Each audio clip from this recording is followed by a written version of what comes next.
Halo semuanya, siapa di antara kalian yang baru aja lulus sekolah atau lulus kuliah dan mau mulai masuk ke dunia kerja? Itu rasanya campur aduk banget gak sih? Ada bangganya karena akhirnya bisa punya penghasilan sendiri, ada senangnya juga karena bebas mau ngapain aja sama uang itu. Tapi di sisi lain, justru di momen-momen ini banyak dari kita yang blunder soal keuangan. Bukan karena nggak pintar, tapi karena belum terbiasa mengatur uang sendiri. Nah, di episode kali ini, kita bakal bahas beberapa kesalahan keuangan yang sering kali terjadi di awal karir, yang kalau dibiarin, efeknya bisa lama banget ke dompet dan kualitas hidup kita. Kita mulai dari kesalahan yang pertama, gaji habis untuk balas dendam setelah sekian lama hidup pas-pasan. Jadi, banyak orang di awal karir itu datang dari fase hidup yang serba menghemat gitu ya. Sebelumnya ketika masih sekolah atau kuliah, uang bulanannya pas-pasan, makan kadang harus cari promo, dan barang-barang kebanyakan warisan dari kakak atau hasil nabung yang lama banget gitu. Jadi begitu gaji pertama cair, rasanya kayak pintu dunia baru kebuka. Akhirnya bisa beli apa yang gue mau tanpa minta orang tua lagi. Jadinya pengeluaran pertama sering banget diarahin untuk memuaskan rasa penasaran dan melampiaskan keinginan yang udah lama ketahan. Tapi masalahnya, kalau pola ini kebawa terus setiap bulan, efeknya bisa sangat fatal di finansial. Awalnya cuma sekali-sekali makan di tempat yang mahal atau beli barang mahal, tapi lama-kelamaan jadi kebiasaan yang bikin saldo nggak pernah aman. Yang harus disadari adalah, rasa puas karena beli sesuatu itu sifatnya cuma sementara, tapi efek ke tabungan maupun kestabilan finansial bisa panjang banget. Kalau nggak mulai mengontrol, nanti di momen-momen darurat atau pas ada kesempatan investasi, kita malah jadi nggak punya modal karena habis dibalas dendam gaya hidup tadi. Terus kesalahan yang kedua adalah tidak punya rencana keuangan sama sekali. Nah, banyak orang mikirnya kayak, gaji gue kan belum besar, ngapain ribet-ribet bikin rencana keuangan? Justru di sini letak jebakannya. Tanpa rencana, gaji itu bakal ngalir keluar kayak air bocor aja gitu, nggak berasa kemana perginya, tapi tiba-tiba habis aja. Akhirnya, ketika ada kebutuhan mendesak, terpaksa pinjam atau mulai pakai paylater, kartu kredit gitu-gitu. Rencana keuangan itu bukan soal kita harus bikin spreadsheet yang rumit atau hitung-hitungan kayak akuntan. Jadi simpelnya, rencana keuangan adalah peta yang kasih tahu berapa buat kebutuhan pokok, berapa buat tabungan, dan berapa untuk senang-senang. Tanpa peta itu, kita bakal gampang banget tersesat di belantara pengeluaran. Dan yang sering terlupa, rencana keuangan itu nggak cuma melindungi dompet, tapi juga mental kita. Bayangin kalau setiap bulan kalian nggak perlu panik, karena tahu uang kalian masih cukup sampai gaji berikutnya. Nggak ada lagi drama tanggal tua yang bikin stres. Jadi meskipun gaji masih kecil secara nominal, punya rencana keuangan dari awal itu ibarat ngasih pondasi yang kuat untuk rumah.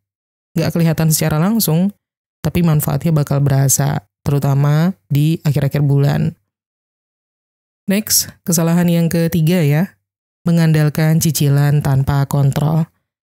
Awal karir itu biasanya diiringi sama rasa ingin lebih leluasa dalam berbelanja. Paylater, kartu kredit, itu kelihatan menggoda banget karena kesannya fleksibel. Bisa beli dulu, bayarnya belakangan. Bahkan sering ada tuh ya, promo cicilan 0%, cashback, atau diskon eksklusif misalnya. Awalnya niatnya cuma buat jaga-jaga atau biar bisa atur cash flow. Tapi lama-lama jadi kebiasaan yang susah untuk dilepas. Tapi masalahnya adalah, tanpa kontrol yang jelas, utang kecil-kecil dari cicilan ini gampang banget menumpuk. Apalagi kalau dipakai untuk kebutuhan yang sifatnya konsumtif. Beli gadget terbaru, fashion, atau nongkrong-nongkrong, staycation gitu ya. Bulan depan tagihan muncul, dan kita masih harus bayar tagihan bulan sebelumnya. Siklus ini bisa bikin gaji habis sebelum sempat dipakai untuk menabung ataupun investasi. Kalau dipikir-pikir, setiap kali gesek kartu atau klik bayar pakai paylater, kita tuh sebenarnya lagi ngambil uang masa depan untuk dipakai sekarang loh. Yang mana artinya penghasilan bulan depan udah kepotong sebelum kita terima. Rasanya lega di awal, tapi untuk jangka panjang, ini membuat hidup kita selalu merasa dikejar-kejar sama tagihan. Next, kesalahan yang keempat, merasa tabungan bisa nanti aja. Gak sedikit orang berpikir kayak, masih muda, fokus nikmatin hidup dulu aja lah, nabung nanti-nanti aja kalau gaji udah gede. Padahal, kebiasaan menabung atau menyisihkan uang itu gak otomatis muncul cuman karena pendapatan kita naik ya. Kalau dari gaji yang kecil aja kita gak sungguh-sungguh mau menyisihkan, maka kemungkinan besar ketika gaji naik pun tetap gak bakal bisa karena pengeluaran juga ikut naik. Awal karir itu sebenarnya adalah momen emas untuk mulai melatih diri sendiri dalam menyisihkan uang. Bukan soal jumlahnya gede atau kecil, tapi tentang kebiasaan yang kebentuk. Misalnya, sisihin 5-10% dari gaji setiap bulan untuk ditabung atau dana darurat. Lama-lama, kalau sudah terbiasa, nanti ini bakal jadi otomatis kayak bayar tagihan, kayak bayar pulsa, kayak bayar makan gitu. Yang sering gak disadari, menunda menabung itu artinya kita menunda rasa aman untuk diri sendiri. Di saat ada kebutuhan mendadak, entah itu kesehatan, keluarga, atau peluang yang bagus, kita jadi terpaksa bergantung ke utang atau bantuan orang lain. Tabungan itu bukan cuma angka di rekening, tapi juga penenang pikiran kita. Oke, lanjut lagi. Kesalahan yang kelima. Gengsi atau ikut-ikutan gaya hidup temen. Awal kerja mungkin wajar banget ya kita pengen cepat akrab sama teman-teman di kantor. Caranya dengan ikut nongkrong, makan siang bareng, atau bahkan ikut trip bareng gitu. Masalahnya, gak semua gaya hidup teman itu sesuai sama isi dompet kita. Ada yang setiap hari makan siang di kafe yang kekinian, ada yang tiap weekend hangout di mall, atau sebulan sekali liburan keluar kota misalnya. Nah, kalau kita ikut semuanya, pengeluaran bisa bocor parah tanpa disadari. Yang sering bikin susah nolak adalah faktor takut ketinggalan atau nggak mau dibilang pelit ya. Tapi kalau nggak dipikir ulang, mereka kan nggak ikut bayar cicilan atau nabung buat masa depan kita. Rasa ketinggalan itu sifatnya sementara, tapi efeknya ke saldo tabungan bisa bertahan lama. Tapi juga di sisi lain bukan berarti harus antisosial ya. Ikut nongkrong ataupun acara kantor tetap sah-sah aja. Tapi pilihlah momen yang sesuai dengan prioritas maupun kondisi finansial kalian. Kadang bilang skip dulu, nggak dulu, itu justru bisa bikin kita sadar kalau banyak momen berharga yang nggak harus selalu keluar uang banyak. Next, kesalahan yang keenam, tidak mencatat atau memantau pengeluaran. Banyak yang ngerasa kayak, gaji gue kan cukup, nggak perlulah ribet nyatet. Padahal, pengeluaran kecil yang nggak signifikan itu kalau dikumpulin jumlahnya bisa lumayan. Contohnya aja kayak kopi, setiap hari beli 25.000, terus jajan sore 15.000, ongkir beli online food 10.000. Kalau diakumulasi sebulan jumlahnya bisa bikin kaget. Mencatat pengeluaran itu bukan berarti harus pakai aplikasi yang super detail atau bikin laporan kayak perusahaan. Sederhananya, cukup tahu uang kita itu lari kemana, supaya kita bisa lihat pola yang bikin boros. Nanti begitu ketahuan nih polanya, kita bisa mulai mengatur ulang. Mungkin kesannya sepele ya, tapi kebiasaan ini membuat kita punya kendali penuh atas uang kita sendiri. Rasanya beda banget antara merasa cukup karena nggak sadar bocor sama benar-benar cukup karena tahu setiap rupiah itu dipakai sesuai dengan prioritas. Dan kontrol kayak gini yang nantinya bikin kualitas hidup kita jauh lebih stabil. Next lagi, kesalahan yang ketujuh, salah prioritas dalam pembelian besar. Awal-awal kerja, banyak yang kepikiran untuk merayakan pencapaian itu dengan beli sesuatu yang kelihatan besar nilainya. Kayak contohnya, kredit motor, atau beli gadget baru, atau barang-barang branded. Rasanya memang sah-sah aja, kan itu hasil jerih payah sendiri. Tapi yang sering luput dipikirkan adalah, apakah barang-barang ini sesuai dengan prioritas saat ini?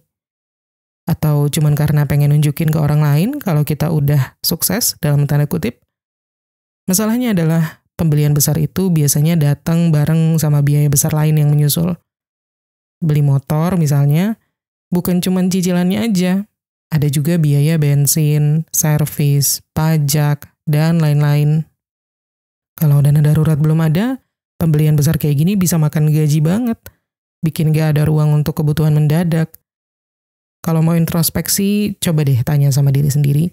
Barang ini membantu hidup aku jadi lebih produktif dan aman, atau cuman biar kelihatan keren ya? Karena kepuasan dari pamer itu cepat hilangnya kan? Sementara cicilan tetap setia masih ada setiap bulan. Lanjut, kesalahan yang ke-8, gak peduli sama dana darurat dan dana untuk kesehatan. Di usia muda, di awal-awal karir, kita sering ngerasa badan masih kuat, gak bakal sakit, dan hidup bakal mulus-mulus aja. Makanya, banyak yang menganggap dana darurat dan asuransi ataupun dana kesehatan itu gak penting. Baru sadar kalau butuh nanti ketika ada kejadian yang gak enak. Entah itu sakit, kehilangan pekerjaan, atau harus bantu keluarga. Dan biasanya, kalau udah terlanjur kejadian, opsi yang ada cuman pinjem uang, jual barang, atau pakai utang konsumtif. Dana darurat itu ibarat sabuk pengaman kita. Kita nggak berharap ada kecelakaan, kita nggak berharap ada sesuatu yang buruk terjadi. Tapi kalau memang iya, sabuk itulah yang menyelamatkan kita. Sama halnya dengan asuransi, yang tugasnya meringankan beban keuangan di situasi nggak terduga. Mulai membangun dana darurat dari nominal kecil pun nggak masalah. Yang penting ada progres. Karena rasa aman yang datang dari tahu aku siap kalau ada sesuatu yang terjadi, itu bikin hidup lebih tenang, dan tenang itu, sekali lagi, mahal banget harganya. Lalu kesalahan yang ke-9, menganggap uang bonus atau lemburan adalah uang ekstra untuk foya-foya. Banyak yang ngerasa, ini kan rezeki tambahan, nggak masuk budget bulanan, jadi bebaslah dipakai senang-senang. Akhirnya apa? Begitu bonus cair atau gaji lembur masuk, langsung habis buat makan yang mahal, atau beli barang yang diincar, barang konsumtif, atau liburan, staycation mendadak misalnya. Ya, nggak salah juga sih mau kasih reward ke diri sendiri, tapi kalau semuanya dihabisin tanpa ada sisa, kita bisa kehilangan peluang besar untuk melangkah lebih cepat secara finansial. Karena bonus dan uang lembur itu sebenarnya bisa jadi akselerator kita, bikin tabungan dana darurat cepat penuh, nambah modal investasi, atau nyicil lunasin utang biar lega gitu ya. Dan efeknya bukan cuma bikin dompet lebih aman, tapi juga mental yang jadi lebih tenang karena kita selangkah lebih siap dari sebelumnya. Jadi daripada semuanya dihabisin, coba sisihkan sebagian buat tujuan jangka panjang kalian. Dan kesalahan yang ke-10, kurang investasi pada diri sendiri. Olah-olah kerja itu seringkali bikin kita fokusnya cuma ke pengeluaran sehari-hari, ataupun hiburan dari stres kerja mungkin ya. Jarang banget kepikiran untuk nyisihin uang buat misalnya ikut kursus, ambil sertifikasi, ataupun upgrade skill. Padahal skill baru itu kayak pintu ke penghasilan yang lebih besar. Banyak yang ngerasa sayang keluar uang untuk pelatihan karena hasilnya nggak langsung kelihatan. Tapi kalau dipikir jangka panjangnya, kemampuan yang kita punya sekarang itu bisa jadi terbatas, dan pasar kerja kan terus berubah juga. Jadi kalau kita nggak berkembang, maka gaji bisa stagnan segitu-segitu aja bertahun-tahun. Dan investasi ke diri sendiri itu pun bukan cuma soal kerjaan aja ya, melainkan juga hal-hal yang bikin kita lebih produktif dan bernilai, entah itu belajar bahasa asing, skill digital, atau bahkan soft skill kayak komunikasi, negosiasi. Kalau kita bisa upgrade dalam skill-skill tersebut, peluang kerja kita bisa lebih luas. Negosiasi gaji pun lebih gampang, dan kita nggak gampang kalah saing sama generasi yang datang setelah kita. Intinya, uang yang keluar untuk upgrade diri itu biasanya balik lagi, cuman bentuknya lebih besar dan bisa lebih berkelanjutan.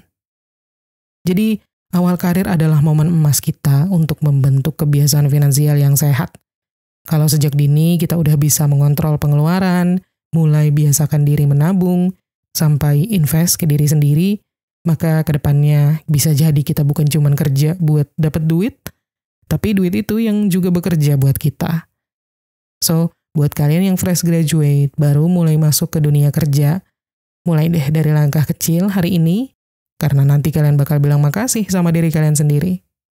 Oke, segitu dulu untuk episode kali ini. Kalau kalian ada tambahan pendapat atau tips lain, silahkan tulis di kolom komentar.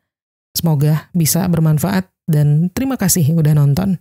Kita ketemu lagi di Menuju Kekayaan episode berikutnya.